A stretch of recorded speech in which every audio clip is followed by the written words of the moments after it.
Hey there. Tonight, we're not stepping into a history book. We're stepping into it by accident. You've time traveled to medieval Europe, sometime in the late 13th century, somewhere between the bells of Italy and the fog of northern France. But this journey doesn't place you on a battlefield or at the court of kings. No, you've landed in a world where who you are, how you feel, who you long for, has no name.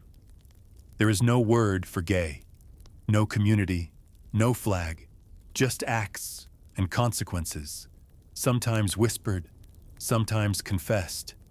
You wake with the scent of wood smoke and damp wool in your nose. Church bells call out in uneven rhythms, echoing off low stone walls and wooden beams. The air is cold, and the fire has long since died. Somewhere nearby, bread is being torn apart. Somewhere else, water sloshes into a bucket. You catch sight of two men passing outside the doorway. They nod, but nothing more. No warm touch, no closeness, though you sense they know each other well. There's a distance between them that feels practiced. You feel it like a thread pulled tight, invisible and necessary. And in that moment, you realize this will not be a simple stay. Here, affection walks a narrow line, and you will need to learn where that line lies. Quietly, carefully. So breathe in. Let the weight of the past settle over your shoulders, and prepare to listen as your feet begin to move forward into this other life. The first thing you feel is the cold. Not a polite cold, but the kind that sinks into the spaces between your bones. You're on a rough straw mattress, covered by a coarse woolen blanket that smells of ash and lye soap. Your limbs are stiff, your hands are grimy. There is no mattress pad, no pajamas, just a long woolen shift against your skin, coarse, scratchy, and undeniably real. You blink slowly. The room is dim. Thin slats in the wall leak a pale gray light. A fire pit sits in the center of the space, its embers long since faded. The air is close with the mingled smells of old bread, unwashed cloth, and hearth smoke. You're not alone. 3 others lie near you on narrow cots or blankets, their bodies wrapped tight against the chill. You feel your muscles tense as one of them shifts in sleep, turning towards you. Their hand brushes your arm. They don't pull away. The gesture lingers, not in intention, but in warmth. Your instinct is to recoil, to question, but no one stirs. This, you understand, is normal. Sharing sleeping space is ordinary here, a practical response to cold and firewood shortages, not intimacy. You turn onto your side slowly, your breath quiet. The shape of your body feels different, or rather the way your body feels in this world does. Your hips ache from the hard floor beneath the bedding. You are aware of your skin in a way that startles you, dirt between fingers, the rawness of your heels, the absence of privacy, even in rest. A tunic and hose sit folded near the fire. You reach for them. The fabric is heavy, hand-woven, coarse again. You dress quickly. There are no undergarments, no mirror, just a wooden bowl and a rag to wipe the sleep from your face. The village is already stirring when you step outside. Frost clings to thatch and timber. A donkey brays somewhere behind the baker's hut, and the smell of yeast and ash drifts past in little gusts of air. You hear a child laughing, a door slamming, the rhythm of feet stomping warmth into the dirt. You follow the sound of the church bell. It isn't melodic, just loud, persistent, a kind of call that leaves no room for forgetting. The chapel is at the center of the settlement, wooden, whitewashed, and plain. Inside, people gather, men to one side, women to the other. You step toward the men. One turns to you with a nod, his eyes soft. "Pax tecum," he says. You nod back, unsure. He leans forward, not threatening, just familiar, and gives you a kiss on the cheek. You freeze, not because you're afraid, but because you almost kissed him back. You almost let yourself linger. For a half second, your lips parted. You forgot this wasn't that kind of kiss. He pulls away with ease, already focused elsewhere. And no one is looking at you, but your heart is thudding too loudly in your ears. That was the kiss of peace. It's part of the service. Men greet each other this way, especially in religious spaces, but not the way you nearly did it. You step back, offering the next man only a handshake and a bow. He frowns slightly, but doesn't question. Already the prayers begin. You stand in silence, letting the Latin wash over you. You don't understand it, not fully, but the cadence is calming. Your breath evens out. The panic passes. Later, as you leave the church, you notice two older boys joking and shoving one another in the road. One grabs the other in a playful headlock. They're laughing, pressed together. No one reacts, no one accuses, and you realize this world is filled with touch. Affection between men isn't hidden, but it's narrow. It's carefully framed. Touch is everywhere, but desire has no place. You'll have to learn how to separate the two, even when your heart isn't quite sure it can. And as you walk back into the bustle of the village, your face is warm despite the cold. Not with shame, but with understanding. You've had your first lesson, and you weren't caught. The morning air has teeth. You pull your cloak tighter and follow the cluster of villagers toward the market road. No one questions where you've come from.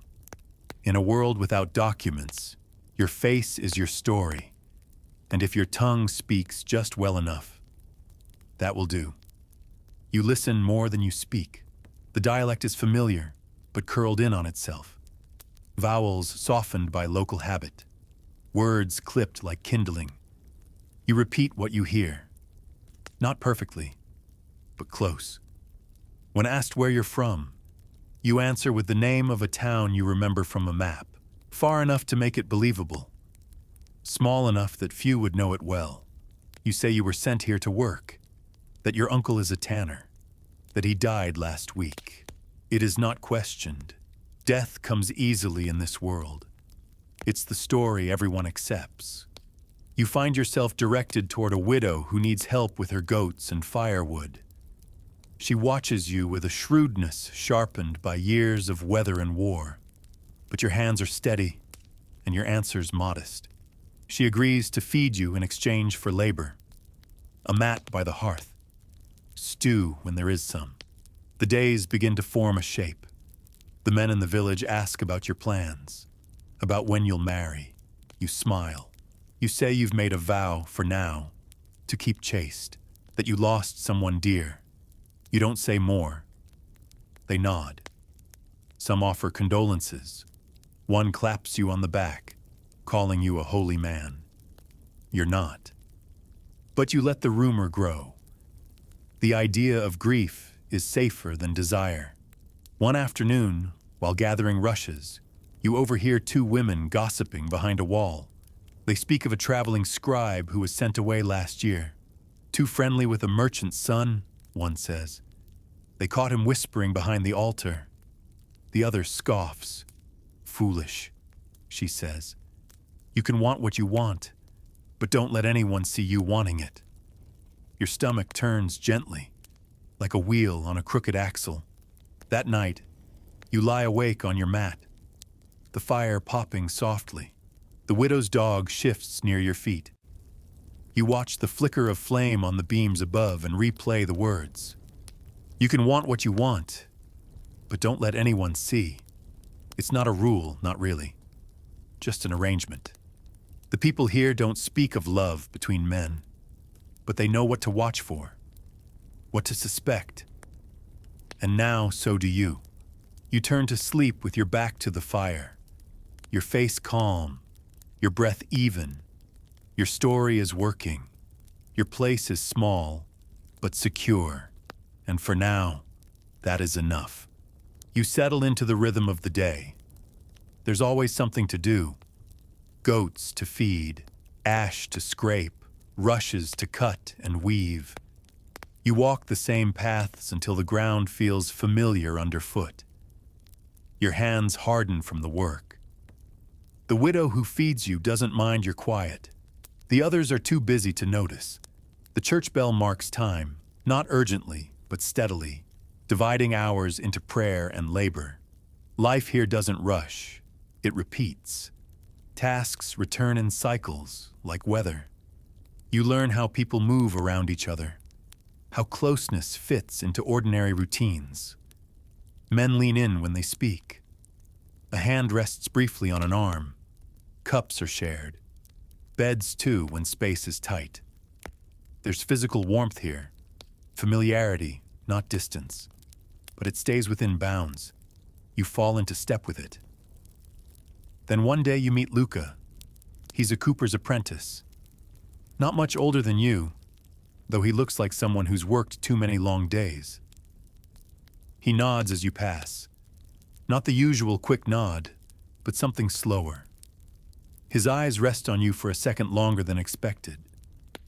Later, by the well, he remarks on how clumsy your grip is on the bucket.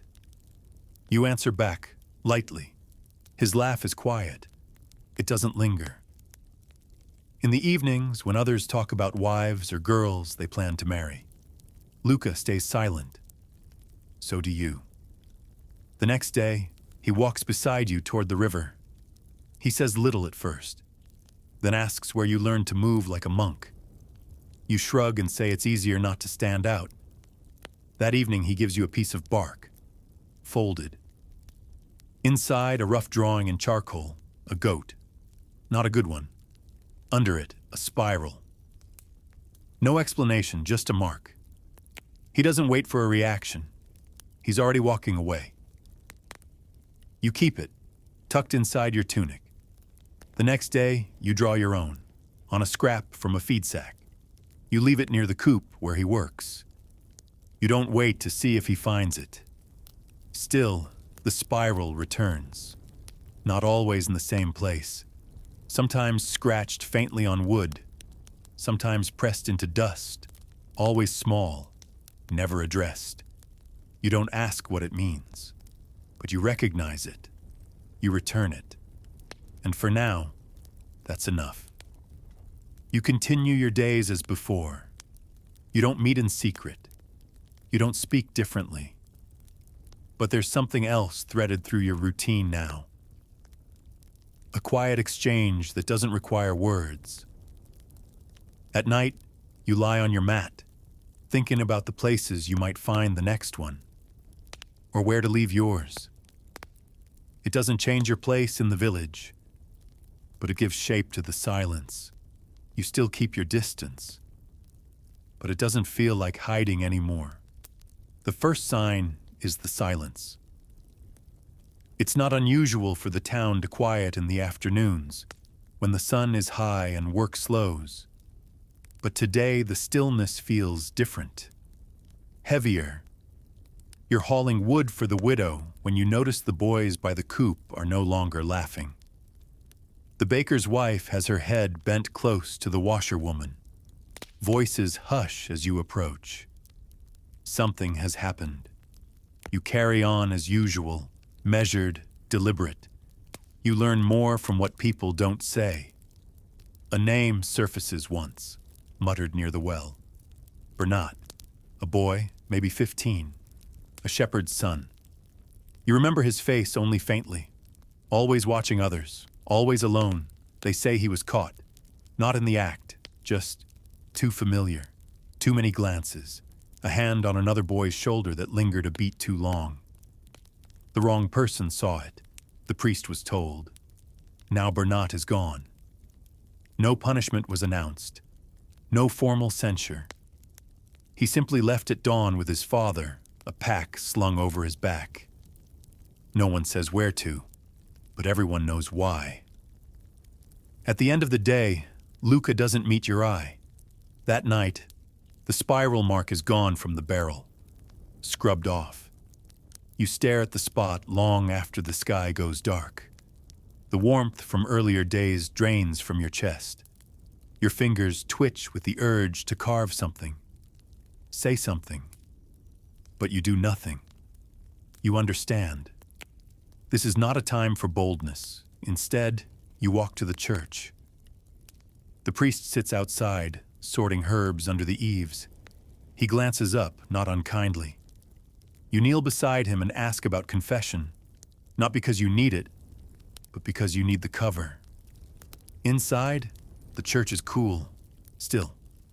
You speak of grief, of temptation, of fear, not lies, but not full truth either. He listens, nods, gives you a small prayer to repeat, but his final words catch you off guard. It is not sin to feel, he says softly, only to act without care. You leave lighter, not safe, but steadier. The next morning, Luca places a small wooden chip by your foot as you pass. No mark on it. Just the shape. Just acknowledgement. No more spirals. But something else has replaced them.